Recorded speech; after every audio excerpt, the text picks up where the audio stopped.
ಬನ್ನಿ ಸ್ನೇಹಿತರೆ, ತಡ ಮಾಡದೆ ಕತೆ ನೋಡೋಣ. ಹಳ್ಳಿ ಮೇಷ್ಟ್ರು ತುಲ್ ಹರಿದರು. ಇದು ಇವತ್ತಿನ ಕತೆ. ಅವತ್ತು ನೀವು ಮಾಡುವುದು ಅಂದೆ. ಅವರು ನನ್ನ ತುಲ್ ಮೇಲಿನ ಗಂಟಿಗೆ ಕೈ ಹಾಕಿ ಉಜ್ಜಿದರು. ನನಗೆ ರೋಮಾಂಚನ ಆಯ್ತು.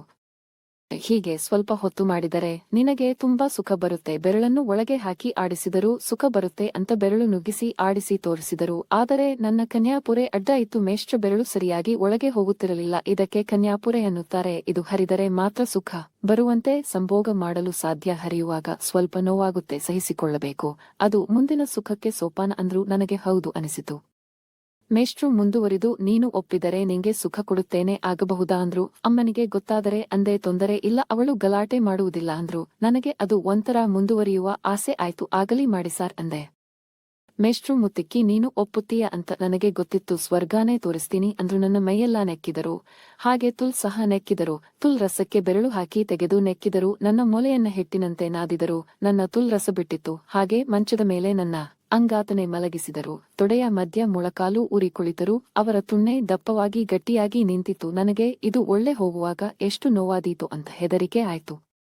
ಆದರೂ ನಾನು ಅದಕ್ಕೆ ಕೈ ಹಾಕಿ ಆಡಿಸಿದೆ. ನನ್ನ ಮೊಲೆ ಸವರುತ್ತಾ, ಅನಿ ರೆಡಿನಾ ಅಂದ್ರು. ರೆಡಿ ಅಂದೆ. ಹೆದರಿಕೆ ಇತ್ತು. ನನ್ನ ಕಾಲುಗಳನ್ನು ಗಾಳಿಯಲ್ಲಿ ಎತ್ತಿ ತಮ್ಮ ಹೆಗಲ ಮೇಲೆ ಹಾಕಿಕೊಂಡರು. ಹಾಗೆ ಸ್ವಲ್ಪ ಮುಂದೆ ಬಂದು ತುಲ್ಲಿನ ಬಾಯಿಯಲ್ಲಿ ಹೋಗಲಿಲ್ಲ, ಜಾರಿತು. ಪುನಃ ಇಟ್ಟರು. ಈಗ ಎಂಗಲ್ ಸರಿ ಮಾಡಿದ್ದರು. ಸುಪಾರಿ ಒಳಗೆ ಹೋಯಿತು. ಅದಕ್ಕೆ ಏನೋ ಅಡ್ಡ ಬಂದಿತ್ತು. ಬಲ ಹಾಕಿ ನುಗ್ಗಿಸಲ ಅನಿ ಅಂದ್ರು. ನಿಧಾನವಾಗಿ ಅಂದೆ. ಹೆದರಿಕೆಯಿಂದ ನನ್ನ ಮೈ ನಡಗುತ್ತಿತ್ತು. ಅವರು ಒಮ್ಮೆಲೆ ಬಲವಾಗಿ ಗುದ್ದಿದರು. ಪೂರ್ತಿ ತುಣ್ಣೆ ಒಳಗೆ ಹೋಗಲಿಲ್ಲ, ಆದರೆ ನನ್ನ ಕನ್ಯಾಪುರೆ ಹರಿದಿತ್ತು. ನನಗೆ ತುಂಬಾ ನೋವಾಯಿತು. ಅವರ ಹತ್ತಿರ ಬಿಡಿ ನೋವು ಅಂದೆ. ಕೈ ಹಾಕಿ ಅವರ ಸೊಂಟ ದೂರ ತಳ್ಳಿದೆ. ನನ್ನ ಕಣ್ಣಿಂದ ನೀರು ಬಂತು. ಐ ಆ ಅಂದೆ. ಅವರು ಬಿಡುವುದರ ಬದಲು ನನ್ನ ಕುತ್ತಿಗೆಗೆ ಕೈ ಹಾಕಿ ಒತ್ತಿ ಹಿಡಿದು ಮತ್ತೊಮ್ಮೆ ಒತ್ತಿದರು. ನನ್ನ ಬಾಯಿ ಕೂಡ ಒತ್ತಿ ಹಿಡಿದು ಬಿಟ್ಟರು. ಕೂಗಲು ಆಗಲಿಲ್ಲ. ಇಲ್ಲ ಅಂದ್ರೆ ಇಡೀ ಹಲ್ಲಿನೇ ಓಡಿ ಬರ್ತಿತ್ತು ಏನು. ಈಗ ಅವರ ತುಣ್ಣೆ ಪೂರ್ತಿ ನನ್ನ ತುಲ್ ಒಳಗಿತ್ತು. ಸ್ವಲ್ಪ ಹೊತ್ತು ಹಾಗೆ ಇದ್ದರು. ಮೊಲೆ ಸವರಿದರು, ಮುತ್ತಿಕ್ಕಿದರು, ನನ್ನ ಕಣ್ಣೀರು ಒರೆಸಿದರು. ಮೊದಲ ಸಲ ಮಾತ್ರ ನೋವಾಗುತ್ತೆ, ಮುಂದೆ ಮಜಾ ಬರುತ್ತೆ ಅಂದ್ರು. ನನಗೆ ಮೈ ಬೆವತಿತ್ತು. ಏಕಾದರೂ ಒಪ್ಪಿಕೊಂಡೆನೋ ಅನಿಸುತ್ತಿತ್ತು.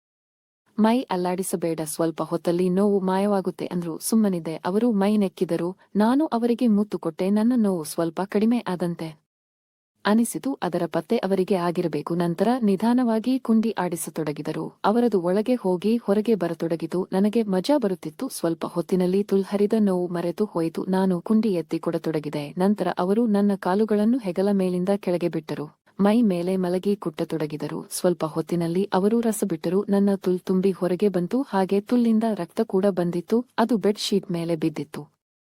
ಸ್ವಲ್ಪ ಹೊತ್ತು ಹಾಗೆ ಮಲಗಿದ್ದೆವು. ನಂತರ ಅವರು ನನಗೆ ಮುತ್ತು ಕೊಟ್ಟರು. ನಾನು ಅವರ ತುಟಿ ಚೀಪಿ ಹೀರಿದೆ. ನನ್ನ ತುಲ್ ನೋಡಿಕೊಂಡೆ. ಅದು ಉಪಯೋಗಿಸಲ್ಪಟ್ಟು ದೊಡ್ಡದಾಗಿತ್ತು. ಸ್ವಲ್ಪ ಆಕಾರ ಕೆಟ್ಟಿತ್ತು. ಹಾಗೆ ಏಳುವಾಗ ಹೇಗಿತ್ತು ಅಂದ್ರು. ತುಂಬಾ ಚೆನ್ನಾಗಿತ್ತು ಅಂದೆ. ಮೇಷ್ಟ್ರು ನನ್ನ ಹೆಂಗಸಾಗಿಸಿದ್ದರು.